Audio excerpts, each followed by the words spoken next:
اهلا اهلا. ازيكم عاملين ايه؟ يا رب تكونوا بخير. النهارده هنعمل احلى واجمل سينابون. في الفيديو النهارده بتاعنا هتتعلموا معايا ازاي نعمل السينابون بمكونات بسيطه وسهله وطريقه سهله جدا جدا.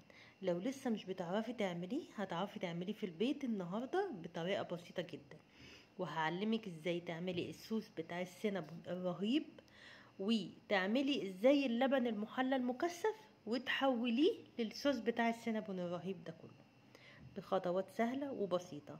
لو لسه ما تعرفنيش، انا مطبخ ست هانم. يلا لايك وشير وسبسكرايب عشان يوصل لكم كل جديد. النهاردة معايا كوباية ونص لبن دافي. اهم حاجة يبقى اللبن دافي. هتحطي فيها ايه؟ معلقة خميرة كبيرة، اللي هو كيس الخميرة بتاعنا الحلو الصغنن ده يعادل معلقة كبيرة. وهتحطي كمان إيه قبل اي حاجه انت هتقعدي تقلبي كل المكونات بتاعتك دي مع بعض. زبدايه صغيره، مفيش زبده صغيره تحطي نص العلبه الكبيره. بيضه هتحطي مع البيضه اهم حاجه فانيليا. كل دي المكونات السائله بتاعتك. لحد كده تمام. هنجيب بقى 6 كوبايات دقيق، هتحطي معاها رشه ملح ومعلقه بيكنج باودر صغيره. المكون الوهمي اللي بيطلع السينابون طري ايه؟ الكيس كريم شانتيه. كيس كريم شانتيه. هتحطي كل دول، هتقلبيهم كويس كويس مع بعض قبل ما تحطي الزبده، احنا لسه مش حاطين الزبده.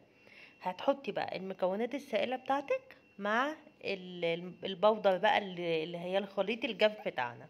هتقعدي تقلبي كويس كويس بايدك بقى كده، تقعدي لحد ما كله. خدي بالك كوبايه ونص لبن دول كافلين جدا اللي هما يظبطوا لك الدنيا على 6 كوبايات دقيق. بس اهم حاجه هتستعملي يا ست الكل الدقيق متعدد الاستخدامات، اللي هو الدقيق الحلويات، مش الدقيق اي دقيق وخلاص، لا دقيق الحلويات. لما تستعملي الدقيق الحلويات بتاعك ده هيظبط لك الدنيا كلها.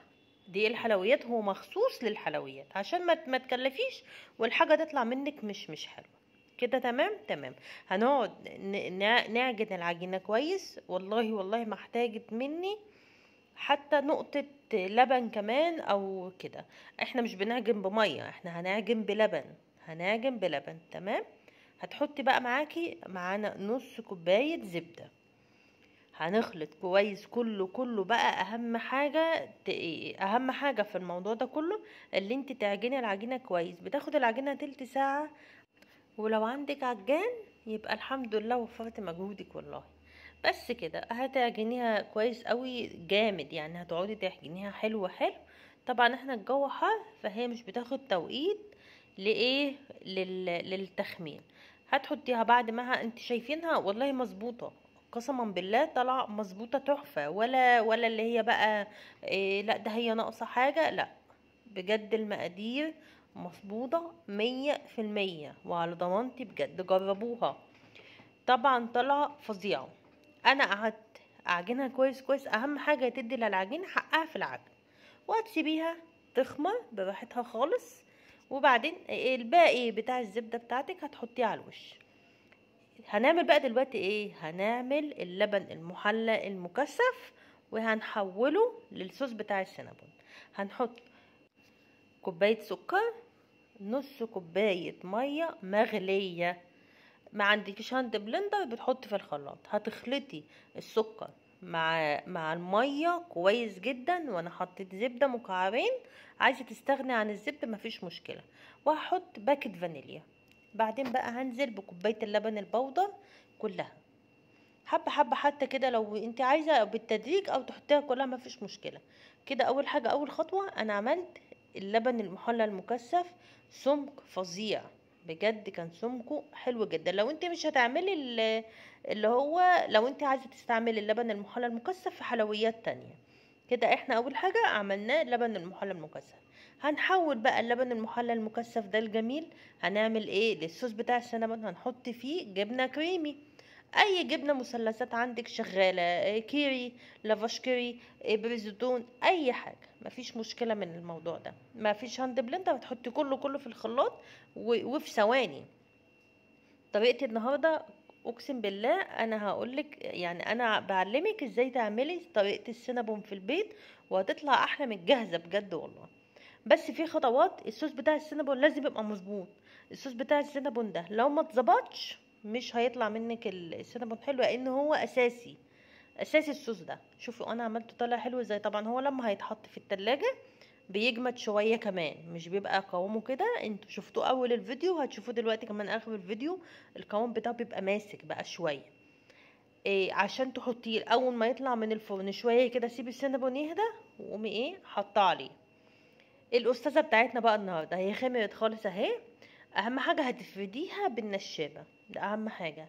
إيه ما عندكش نشابه هيبقى الموضوع صعب بصراحه.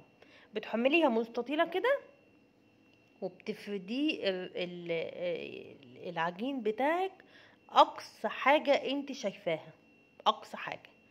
وبس كده. هتحطي بقى السينابون بيحب الزبده، هتحطي فيه حبه زبده كده حلوين، علشان لما تحطي الحشوه بقى بتاعتنا ايه، سكر وقرفه. هتحطي قد ايه سكر وقد ايه قرفه؟ هتحطي كوبايه سكر، بس اهم حاجه السكر يبقى الحبيبات بتاعته قليله، ما تبقاش الحبيبات اللي هي التخينه دي. لو هو مش يعني مش حلو قوي، حطيه في الكبه ثانيه واحده كده ويبقى ناعم بس شويه. هتحط عليه 5 6 معالق قرفة على حسب ما انت حابة يعني. وهتلفي رول زي ما انا وريتك.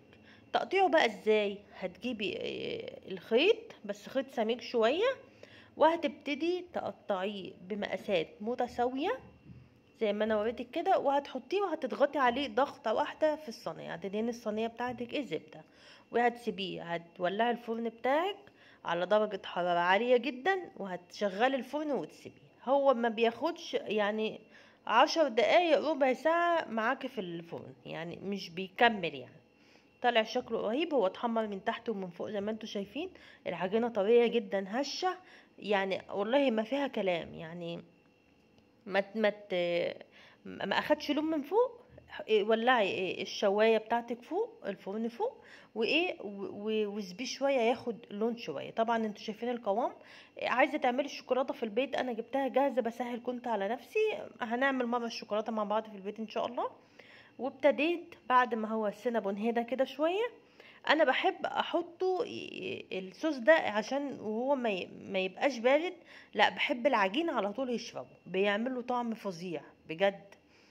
لو عندك بقى باقي، اما تيجي تقدميها طلعي بقى من التلاجة، حطيها كده وقومي حاطه عليها الصوص تاني. وحبة شوكولاتة تانيين برضو بيبقى خطير. انا عملت بالصوص الابيض ده، ممكن تكتفوا بيه لوحده.